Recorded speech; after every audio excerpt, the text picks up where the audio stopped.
given that digital offers clients so much data, so much kind of, they can see exactly who's clicked on what, where they went, real kind of accountability, if you like. Has that then created a problem for the other areas that advertising operates in? Say, when now somebody wants to make a commercial, and you've got a client who's being offered all this kind of accountability from their digital side, and then you've got somebody who wants to make a commercial on the grounds that this is going to be great for your brand, and the client was saying, well, show me how it's going to be great for your brand. I mean, is that creating problems? I think an interesting case study is what I referred to earlier, which is VCCP's Meerkat versus our Rubber Duck.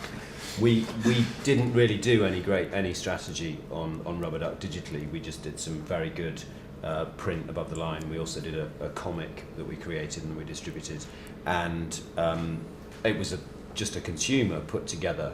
It was just a guy on Facebook put together the Rubber Duckzilla page on Facebook. He was just a bod, and now Facebook want to shut it down because they think we engineered it and because they thought it was something that we created, but it wasn't. It was just a guy who liked Rubber Duckzilla, and it's got 750,000 fans on the page, and we made no effort to do it. But for us, that's great. It's really important, but we had no strategy development. So, to Steve's point about advertising being kind of thing of the past, I fundamentally disagree. I think advertising is a really important part of the chain. I mean, I don't know what you did with Meerkat, and I think you're leading the race at the moment in terms of where you are. But I mean, again, the digital side of that just wouldn't exist without the entertainment that went on television. There's no doubt about it. And we get a number of clients come in and I'd like a Meerkat. Well, yeah, but my point is that things like Meerkat become. How many are there like that? I mean, how many TV ads are there in a day? Yeah. Well, and how many of them are actually any good? Yeah, but that's why creativity wins out, Steve. That's why we can cut through.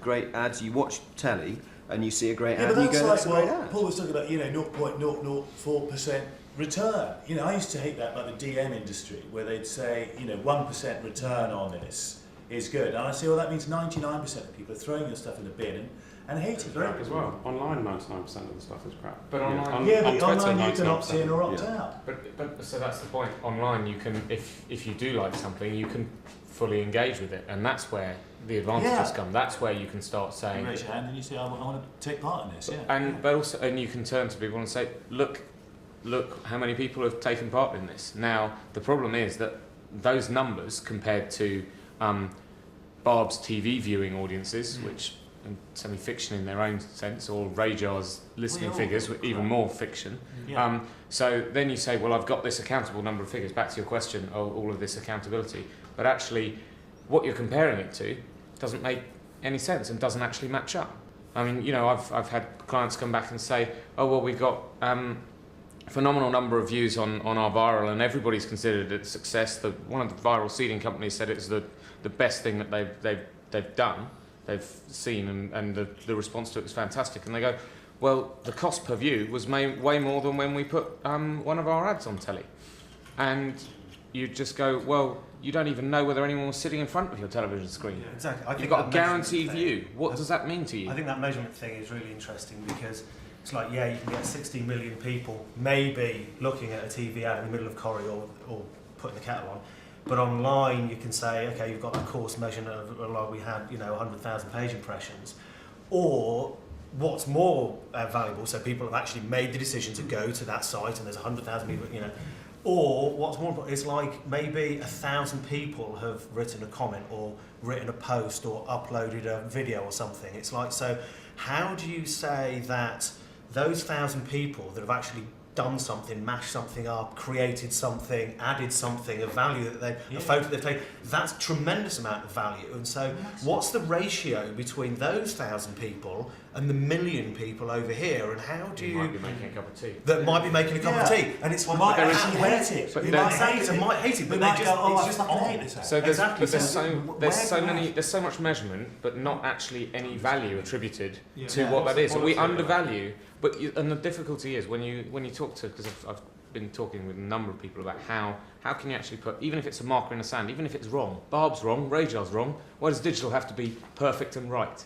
Even if it was just something, but it's all so different, and everybody will always have a slightly different interpretation of engagement, or what's a fan worth? Oh God, we're getting loads of them, but so what? Facebook can't tell me what they're worth. They won't even help me find out what they're worth. It's like you almost need some sort of weighting system. Say, well, actually, this kind of engagement is worth 10 times this kind of engagement, and to you as a brand, because obviously, if somebody's taken the trouble to go and find it online, do something with it to engage, it's far, far more valuable than just somebody who happens to be in front of the TV when that ad comes on and could be watching it. Is that worth linked to commercial results? So that's an interesting thing, isn't it? I mean, what's a Facebook thing? It's all the metrics. Do you know what I mean? Can be a real pain in the arse. Yeah. Because essentially, working with instinctual clients, sitting around a table, you know how to create a brand. You know what a brand needs to do. You know how to go out and do it. But then.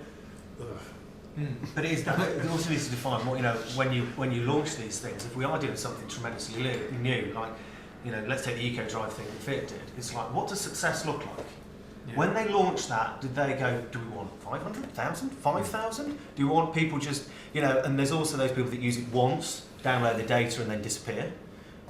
What's the value in that? Or, do we want 1,000 people that just keep coming back month after month and uploading their data, and we're getting some tremendous... What's the value about people talking about it? What's the value about us knowing about it and discussing it, and the value on the brand for them and what they're doing? I mean, that's huge. You've got something that's spreadable, contagious, people are talking about. Yeah. The value isn't in those numbers. The value is in the greater spread of what's going on there. And that has always been really intangible. So and digital isn't going to be the solution to that problem. Maybe creativity needs to be involved right at the very beginning, and that's from a strategic perspective, from a physical, visual, creative perspective, development. All of those things need to be involved right at the very beginning, so actually we can help the client form that idea. So I agree, absolutely, and I think that 5 years' time, I think you'll see products being developed by small groups of people who are doing that.